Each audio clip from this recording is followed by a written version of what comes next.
Hello, मैं हूं विनय कुमार गुप्ता। आप सभी का स्वागत है हमारे YouTube channel point to be noted में। अगर वीडियो आपको अच्छी लगे तो लाइक करिए, शेयर करिए। अगर आप चैनल पर नए हैं तो चैनल को सब्सक्राइब करें। वीडियो का अगला नोटिफिकेशन प्राप्त करने के लिए बेल आइकन को ज़रूर दबाएं। वीडियो को पूरा एंड तक देखें। आज हमारा टॉपिक है एनसीईआरटी कक्षा 6 साइंस का जो चौथा अध्याय है।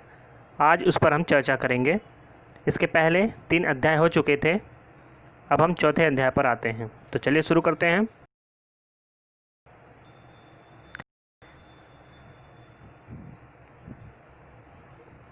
पहला पॉइंट है, हम अपने चारों ओर कुर्सियों, बैलगाड़ियों, साइकिलें, खाना पकाने के बर्तन, पुस्तकें, वस्त्र, खिलौने, बहुत सारी चीज़ें होती हैं जो हम रोज़ कुछ ना कुछ देखते रहते हैं। और अगर हम इन वस्तुओं की बात करें तो इनकी आकृतियाँ जो होती हैं वो अलग अलग होती हैं। कोई गोल होता है तो कोई चौकोर, कोई लंबा तो कोई चौड़ा। तो क्या होता है, इन वस्तुओं में इनकी जो आकृतियाँ होती हैं वो अलग अलग होती हैं, इनका रंग अलग अलग होता है, इनके गुण जो होते हैं वो भिन्न भिन्न होते हैं। तो इस अध्याय में हम यही बात करेंगे कि जो विभिन्न प्रकार की वस्तुएं हैं उनका गुण जो है दूसरों से भिन्न होता है और उनका क्या उपयोग किया जाता है, इन सब चीज़ों के बारे में हम लोग अध्ययन करेंगे। दूसरा पॉइंट है, हमारे चारों ओर वस्तुएं विभिन्न पदार्थों से बनी हैं। कई बार तो कोई वस्तु एक ही पदार्थ से बनी होती है। तो हम बहुत सारी ऐसी वस्तुएं देखते हैं जो केवल एक ही प्रकार की चीज़ों से बनी होती हैं या एक ही प्रकार के पदार्थ से बनी होती हैं। और कुछ हम ऐसे वस्तुओं को भी देखते हैं जो कई पदार्थों के मिलने से बनते हैं। मतलब कि वो वस्तु जो होती है वो एक पदार्थ से नहीं, कई पदार्थों से मिलकर बनी होती है और फिर एक ही पदार्थ के उपयोग से कई वस्तुएं बनाई जा सकती हैं और एक ही पदार्थ के उपयोग से कई प्रकार की वस्तुएं भी बनाई जा सकती हैं। ये हम अपने दैनिक जीवन में देखते रहते हैं।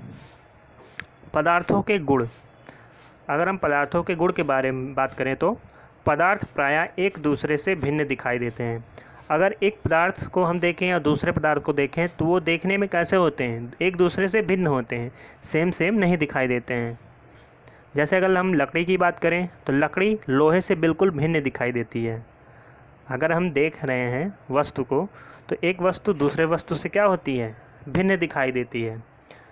लोहा, तांबा और एल्युमिनियम से भिन्न दिखाई देता है। अगर हम लोहा, तांबा और एल्युमिनियम को देखें एक साथ तो तीनों देखने में क्या होंगे, अलग अलग दिखाई पड़ेंगे। परंतु फिर भी लोहे, तांबे और एल्युमिनियम में कुछ समानताएं हो सकती हैं, क्योंकि लोहा, तांबा और एल्युमिनियम क्या है, एक प्रकार का धातु माना जाता है, धातु है। तो उनमें कुछ ना कुछ समानताएं होंगी, लेकिन लकड़ी में इनसे समानताएं नहीं पाई जाती हैं। मतलब ये लोहे, तांबे और एल्युमिनियम से भिन्न होती हैं लकड़ी। इनके गुण भी भिन्न होते हैं, उनकी बनावट भी भिन्न होती है। अब हम धातु की बात करें, जो कक्षा 6 के अध्याय 4 में दिया गया है, धातु किसको कहा गया, धातु पदार्थ जिनमें द्वितीय या चमक होती है प्रायः धातु कहलाते हैं। तो किसको कहा गया है, धातु जिनमें प्रायः चमक होती है, द्वितीय होती है, उन्हीं को धातु कहा गया है। जैसे लोहा हुआ, तांबा हुआ, एल्युमिनियम हुआ, सोना हुआ, ये सभी क्या हैं, धातुओं के उदाहरण हैं। इनमें आप देखे होंगे कि इसमें चमक होती है और कुछ धातुएं क्या होती हैं, बहुधा आपको देती हैं और द्वितीयहीन हो जाती हैं, मतलब द्वितीयहीन दिखाई देने लगती हैं। मतलब कि ये इनमें चमक जो होती है वो गायब हो जाती है धीरे धीरे। ऐसा क्यों होता है, ऐसा उन पर जो है वायु तथा नमी की अपक्रियाओं के कारण होती हैं। किसके कारण होती हैं, वायु और नमी की अपक्रियाओं के कारण उनकी चमक क्या होती है, धीरे धीरे ख़त्म हो जाती हैं। वो वायु या नमी में जब हम खुले में छोड़ देते हैं धातुओं को तो वायु और नमी के साथ अपक्रिया कर लेती हैं धातु और एक प्रकार का उसमें जो है ऑक्साइड जमा हो जाता है। जब हम उच्च कक्षाओं में पढ़ेंगे इसके बारे में तब ये इस प्रकार उसमें बताया गया है कि धातुएं जो होती हैं वो उनको अगर नम स्थान पर रख देते हैं तो उनका धीरे धीरे क्षरण होने लगता है। मतलब कि वायु से नमी से क्रिया करके उस पर जंग लग जाती है। जंग, इसको जो है बोलचाल की भाषा में क्या बोलते हैं कि धातु पर जो है जंग लग गया। इसीलिए हमें केवल ताजे कटे पृष्ठों पर ही द्विति दिखाई देती है। तो अगर हम धातुओं को किसी एक सिरे से काटते हैं तो आप देखेंगे उसमें जो है चमक दिखाई देती है काटने पर। जब वो ताज़ा कटे पृष्ठ होते हैं धातुओं के तो उनमें जो होती है एक प्रकार की चमक होती है।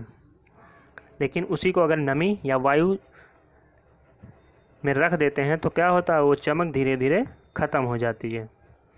अब हम कठोरता की बात करते हैं। जब हम विभिन्न पदार्थों को अपने हाथों से दबाते हैं तो हम क्या देखते हैं कि कुछ पदार्थ ऐसे होते हैं जो आसानी से दब जाते हैं और कुछ ऐसे होते हैं जो कठिन होते हैं, दबाने पर नहीं दबते हैं, और कुछ आसानी से दब जाते हैं या संपीड़ित हो जाते हैं। तो वे पदार्थ जो आसानी से संपीड़ित या खरोचा जा सकता है तो उन्हें क्या कहते हैं, कोमल पदार्थ कहते हैं। क्या कहते हैं, कोमल पदार्थ। जैसे मोमबत्ती हुआ, चौक, रुई, रबड़, तो ये सभी क्या हैं, कोमल पदार्थ के अंतर्गत आते हैं, क्योंकि इन्हें हम आसानी से दबा सकते हैं, संपीड़ित कर सकते हैं। और हम दूसरे पॉइंट की बात करें तो वे पदार्थ जिन्हें संपीड़ित या दबाना कठिन होता है तो वो क्या कहलाते हैं, कठोर पदार्थ कहलाते हैं। जैसे लकड़ी, तांबा, एल्युमिनियम, पत्थर का टुकड़ा, इन सबको अगर हम अपने हाथों से दबाएंगे तो क्या होता है, ये दबते नहीं हैं, बल्कि हमारे हाथ ही दर्द दबाने पर। तो ये ऐसे पदार्थ कठोर पदार्थ कहलाते हैं। दिखावट में पदार्थों में विभिन्न गुण हो सकते हैं। अगर हम किसी पदार्थों को, बहुत सारी पदार्थों को अगर हम देखते हैं तो उसमें विभिन्न गुण हो सकते हैं। जैसे उसमें कुछ चमक हो सकती है, कुछ में देखने पर कठोर दिखाई देंगे और कुछ खुरदुरा दिखाई देंगे और कुछ चिकना जैसे दिखाई देते हैं। ये दिखावट के आधार पर इनमें विभिन्न गुण हैं। अब विलय और अविलय की बात करें तो जो पदार्थ जल में पूर्णतः लुप्त अथवा घुल जाता है या विलीन हो जाता है तो उन्हें क्या कहते हैं, विलेय पदार्थ। तो ऐसे पदार्थ जिनको हम जब जल में घोलते हैं तो वो धीरे धीरे क्या होते हैं, जल में पूरी तरह घुल जाते हैं और वो दिखाई नहीं देते हैं, लुप्त हो जाते हैं, जल में लुप्त हो जाते हैं, विलीन हो जाते हैं। तो ऐसे पदार्थ को क्या कहते हैं, विलेय पदार्थ होते हैं। जैसे चीनी हुआ, नमक हुआ। अगर हम चीनी को जल में घोलें या नमक को जल में घोलें तो एक समय ऐसा आता है घोलते घोलते कि वो पूरी तरह से जल में क्या होते हैं, घुल जाते हैं और वो दिखाई नहीं देते हैं। तो इसे क्या कहते हैं, विलेय पदार्थ। तो चीनी, नमक, ये सब क्या है, विलेय पदार्थ के उदाहरण हैं। अगला है, जो पदार्थ जल में मिश्रित नहीं होते हैं, अर्थात काफ़ी समय तक जल में घोलने पर लुप्त नहीं होते हैं।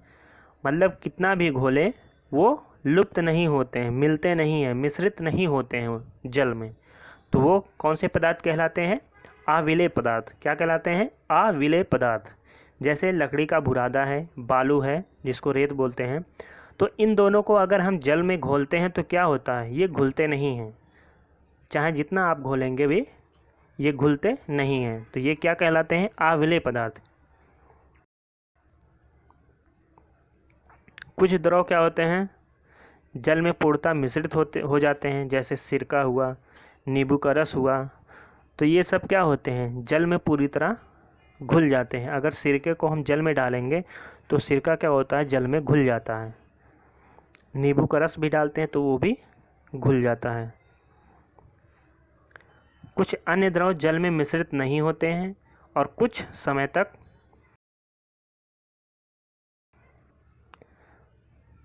कुछ द्रव जो होते हैं वो जल में मिश्रित नहीं होते और कुछ समय तक ऐसे ही छोड़ देते हैं। तो क्या होता है, वे अपना जो है एक पृथक परत बना लेते हैं। मतलब एक द्रव अपना अलग परत बना लेता है और दूसरा द्रव अलग परत बना लेता है जब भी हम उन दोनों द्रव को मिश्रित करते हैं। जैसे सरसों का तेल हुआ, अगर हम सरसों के तेल को जल में डालते हैं तो वो जल में नहीं घुलते हैं, और धीरे धीरे एक समय आता है कि सरसों का तेल जो है एक परत बन जाती है और पानी का अलग परत बन जाता है। इसी तरह नारियल का तेल भी है। इसी तरह केरोसिन, जिसको मिट्टी का तेल बोलते हैं, इसको भी अगर हम जल में घोलते हैं तो वो घुलते नहीं हैं। कुछ पदार्थ जल में तैरते हैं तो कुछ पदार्थ डूब जाते हैं। तो ये भी आप देखे होंगे कि बहुत से ऐसे पदार्थ होते हैं जो जल में तैरते हैं और कुछ डूब जाते हैं। जैसे पत्थर है, पत्थर को अगर पानी में डालेंगे वो तुरंत डूब जाते हैं, लेकिन उसी जगह पर कोई प्लास्टिक का बर्तन हो या कोई खिलौना हो, अगर जल में डालेंगे तो वो डूबते नहीं हैं, क्योंकि वो हल्के होते हैं। और पत्थर क्या होता है, भारी होता है, इस वजह से वो डूब जाता है।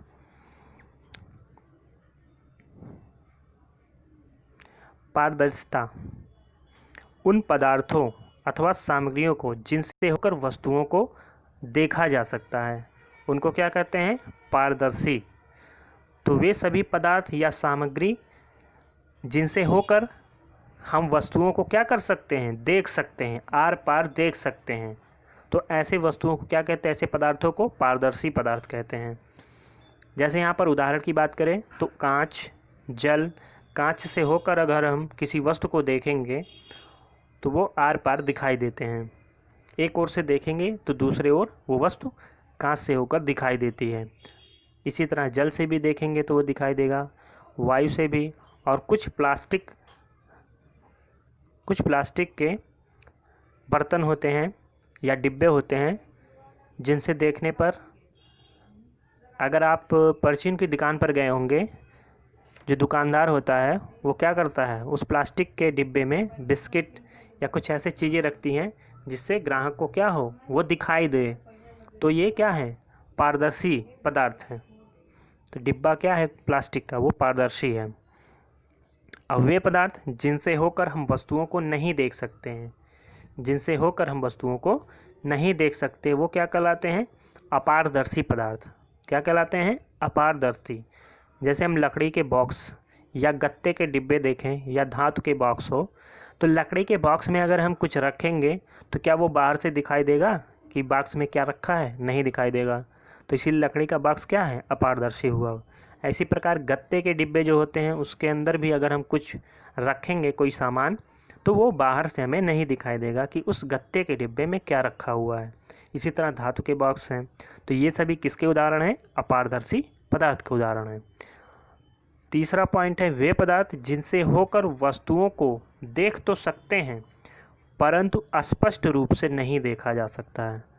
तो ऐसे बहुत सारे पदार्थ होते हैं जिनसे वस्तुओं को देख तो सकते हैं परंतु स्पष्ट रूप से नहीं देखा जा सकता है।